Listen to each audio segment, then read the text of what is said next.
నమస్తే. ఘోరం జరిగిపోతుండే. అత్యంత విషాదం అయితుండే. అసలు వార్త మొత్తం అదే ఉంటుండే. అదే ఇది. కొల్లాపూర్‌లో ఒక బడి స్కూలు పైకప్పు కూలితే ఇగో పరిస్థితి ఇది. చూడండి విజువల్ చూడండి. ఫోటో చూడండి. పైన కప్పు కూలితే ఇటుక పిల్లలు మొత్తం కింద పడ్డాయి. కొంచెం అయితే పిల్లల మీద పడుతుండే. మన రాష్ట్ర ప్రభుత్వం విద్యకు కేటాయించిన బడ్జెట్ 7-8% కేటాయించింది. కేటాయిస్తే ఏమవుతుందంటే గిట్ల అవుతుంది. ఎస్, కేటాయిస్తే ఎట్లయితుంది అంటే గిట్ల అవుతుంది. ఒక 20% పైన కేటాయిస్తే అది వేరే ఉంటుంది కథ. కానీ కేటాయించరు కదా. ఎందుకంటే విద్య అందరికి అందొద్దు కదా. అందరికి అందితే ప్రశ్నిస్తారు కదా. మా మన పప్పులు ఉడకవు కదా. మనల్ని ఎక్కడికక్కడ నిలదీస్తారు కదా. కాబట్టి ఏం చేస్తారంటే బడ్జెట్ను 5, 6, 7, 8 ఇంకా అంతే చాలు. లాస్ట్ 10 లోపు అదొకటి ఎక్కువద్దు. మళ్ళీ ఎంత దరిద్రం అండి. నాకు అర్థం కాదు. ఎంత ఘోరమైన విషాదం ఏర్పడుతుండే అంటే జస్ట్ మిస్ తలలే పగిలిపోతుండే పిల్లలవి. అమాయక పిల్లలు, ప్రాథమిక ఎడ్యుకేషన్లో ఉన్నటువంటి పిల్లల తలకాయలు పగిలితే ఎవడు రెస్పాన్సిబిలిటీ? ఇవాళ ఇంటిగ్రేటెడ్ స్కూల్ అని లేకపోతే ఏదో ఆలేరులో ఓ స్కూల్ ఏదో అద్భుతంగా తీర్చిదిద్దినామని గొప్పలు చెప్పుకోవడం కాదు. అసలు తెలంగాణలో ఉన్నటువంటి గవర్నమెంట్ స్కూళ్ళ పరిస్థితి ఇదే. ఏం చెప్పదలుచుకున్నది ప్రభుత్వం? బడ్జెట్ ఎక్కడ పోతుంది? మీరు విద్య కోసం ఎందుకు కేటాయిస్తలేరు? మేము ప్రతిసారి బాధ్యతాయుతమైన జర్నలిస్టులుగా మేము చెప్పేది, పరిశోధనాత్మకంగా మేము చెప్తున్నది ఏంటంటే మీరు ఏ పథకాలు బంద్ చేయండి. పెద్దగా మీరు చాలా పథకాలు ఇస్తూ ఉన్నారు, అవన్నీ అవసరం లేదు. ఒకటో రెండో కంటిన్యూ చేయండి తప్ప విద్యకు, వైద్యానికి కేటాయించండి. రాష్ట్రంలో ఉన్నటువంటి ప్రజల జీవన స్థితిగతులు ఏ రకంగా మారుతాయో ఒకసారి కేటాయించి చూడండి. అది చేత కాదు.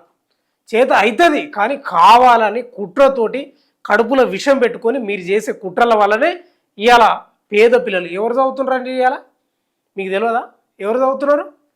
బడుగు బలహీన వర్గాల పిల్లలు, అత్యధికంగా బీసీ, ఎస్సీ, ఎస్టీల పిల్లలు, ఇక అప్పర్ క్యాస్ట్కు సంబంధించిన ఎవరో ఒకరు, వేలో ఒకరు, అంతే తప్ప ఎక్కువ శాతం బీసీ, ఎస్సీ, ఎస్టీల పిల్లలే కదా. వాళ్ళు చదివే స్కూల్ ఇట్లా బడ్జెట్ వాళ్ళు కష్టం చేసి, వాళ్ళ తల్లిదండ్రులు కష్టం చేసి బడ్జెట్ ప్రభుత్వానికి వస్తూ ఉంది, ఆదాయం వస్తుంది. కష్టజీవుల నుంచే కదా ఆదాయం వచ్చేది. ఆ డబ్బులంతా తీసుకుపోయి ఎవరికి మెక్కుతున్నారు? ప్రభుత్వ స్కూళ్ళ దుస్థితి ఇదే తెలంగాణ రాష్ట్రంలో. ఇలా ఎంత ఘోరం ఉంటుండే. పిల్లలకు పాపం దేవుని దయ వల్ల తప్పించుకోగలిగినారు, ఏం కాలేదు వాళ్ళకు. వాళ్ళు ఇక్కడ సైడ్ కూర్చుంటే ఇక్కడ సైడ్ పడ్డది. ఒకవేళ నెత్తి మీద పడి పగిలితే ఏంది రెస్పాన్సిబిలిటీ? సిగ్గుతోటి తలదించుకోవాలి ప్రభుత్వాలు. ప్రభుత్వ పాఠశాల తరగతి గది పైకప్పు కూలిన ఘటన నాగర్ కర్నూలు జిల్లాలో చోటు చేసుకుంది. కొల్లాపూర్ మండలం నాల్రపూర్ గ్రామంలోని ప్రాథమిక పాఠశాలలో ప్రమాదం నుంచి విద్యార్థులు త్రుటిలో తప్పించుకున్నారు. ఇంకా దరిద్రం ఏంటంటే మంత్రి ఉన్నాడు జూపల్లి కృష్ణారావు. ఆయన ఏకదాటిగా గెలుచుకుంటూ వస్తారు. మరి తెలియదా? మీరు చాలా సీనియర్ లీడర్ కదా కొల్లాపూర్లో. ఏ గ్రామంలో ఏ స్కూల్ ఎట్లుంది, ప్రభుత్వ కార్యాలయాలు ఎట్లున్నాయి, ప్రజల స్థితిగతులు ఎట్లున్నాయని తెలియదా? అసలు ఆ స్కూల్ ఎట్లా నడిపిస్తున్నారు? మీరు మంత్రిగా ఉన్నాయి, ఎన్నోసార్లు మంత్రి చేశారు కదా. ఇంత దరిద్రం ఉంటారా అండి? విద్యార్థులు తరగతి గదిలో ఉండగా ఒక్కసారి గది పైకప్పు ముందు భాగం కూలిందట.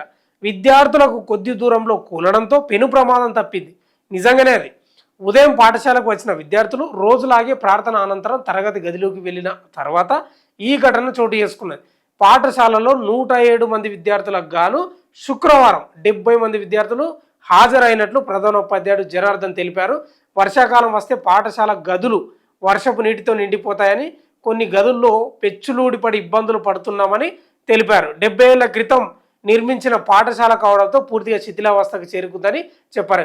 ఇప్పుడు జూపల్లి కృష్ణారావుకు కళ్ళు కనబడతలేవా? జూపల్లి కృష్ణారావు కళ్ళు కనబడతలేవా? లేదా మీ కార్యకర్తలు మీ మీ మీ మీ అనుచరణకరం చెప్తలేరా? మీకు తిరుగుతారు కదా, రోజు తిరుగుతారు కదా, చెప్పాలి కదా. 70 ఏళ్ల క్రితం నాటి నిర్మించినటువంటి స్కూళ్ళు ఇవాళ ఫ్యూచర్ సిటీ అంటున్నాడు. మరి ఈ ఫ్యూచర్ ఏంది? అగో చెట్లు మొలిచి, మర్రి చెట్లు ఏందో మొలిచి మొత్తం కూలిపోయింది. నేను చెప్తున్నా కదా, తెలంగాణ విద్యకు బడ్జెట్ శాతం పెంచి విద్య కోసం కేటాయిస్తే ఈ పరిస్థితులు ఉండవు. ఇదంతా కుట్రనే నేను చెప్పేది. ఇదంతా విషం, కుట్ర, కడుపులో కత్తి పెట్టుకునే ఉంటారు పాలకులు, అగ్రకుల పాలకులు వీళ్ళంతా. ఎందుకు చేతులు వస్తలేవండి, ఎందుకు ధరిస్తలేవు నాకు అర్థమైతలేదు. మిమ్మల్ని ఫ్రీ బస్ ఎవడు అడిగిండు, ఇంకా రకరకాలు ఉన్నాయి, నేను చెప్పలేకపోతున్నా. కానీ ఆ పథకాలు ఎవరు కోరిండ్రు? ఇప్పుడు అవి ఇవ్వకపోతే ఏం చచ్చిపోతున్నారు? అలమటిస్తున్నారా? దీనికి కదా కేటాయించాల్సింది. విద్యావంతులను చేస్తే, విద్య మీద మీరు ఖర్చు పెడితే అది రేపు ప్రభుత్వానికే లాభం కదా, ప్రభుత్వానికి ఆదాయం వస్తుంది కదా. ప్రభుత్వానికి ఆదాయం రావడమే కాదు, వాళ్ళ కుటుంబం కూడా మంచి స్థాయిలో ఉంటుంది కదా. అది మాత్రం చేయరు. కేవలం ఒకటే కుట్ర, ఏం లేదా ఆడ. మీరు పెద్దగా దాని గురించి మాకు తెలిసిన అంశమే అది. కేవలం కుట్ర. చదువుకుంటే మమ్మల్ని ప్రశ్నిస్తారు, మా నుంచి అధికారం పోతుంది, అది బడుగు బలహీన వర్గాలకు పోతుంది అనే బాధ. ఎందుకంటే బీసీ ఎస్సీ ఎస్టీల శాతం వాళ్ళదే కదా, అత్యధిక ఓట్లు ఉన్నది తెలంగాణలో, లేకపోతే జనాభా ఉన్నది వాళ్ళే కదా. వాళ్ళు తెలివివంతులైతే వాళ్లకు ఏంది పరిస్థితి, తెలంగాణలో ఏంది, ఎవరు ముఖ్యమంత్రులు అయితే ఎవరు జనాభా ఎక్కువ ఉందని ఆ జ్ఞానం ఎక్కువ శాతం వంట పట్టించుకున్నారనుకో, అది ఒక ఉద్యమంలాగా తయారైందనుకో, మా మా మా మా పీటల కిందికి నీళ్ళు వస్తాయని వీళ్ళు బాధ. ఇంకా రేవంత్ రెడ్డి చెప్తాడు, ఇక ఇంటిగ్రేటెడ్ అంటాడు, ఇవి చేయి ఫస్ట్, ఇవి చేయి ఫస్ట్. ఇంకో మాట అంటాడు, ఇక బహిరంగ సభల్లో మాట్లాడతాడు, మేము అప్పటికి బడ్జెట్. ఇప్పుడు బీఆర్ఎస్ 5.5% పెట్టినట్టుంది బడ్జెట్లో శాతం, ఈ 7-8 అంతే, ఒక 2% పెంచారు అంతే, 1.5-2%. దానికే మేము పెద్దపీట వేసినాం అంటారు విద్యకు. ఎవరు? రేవంత్ రెడ్డి పెద్దపీట వేసిన విద్యకు అని చెప్తాడు. పెద్దపీట కాదు, కత్తిపీట వేసినారు మీరు. 100%. ఆ కత్తిపీట ఇవాళ గొంతులు దేగుతుండే.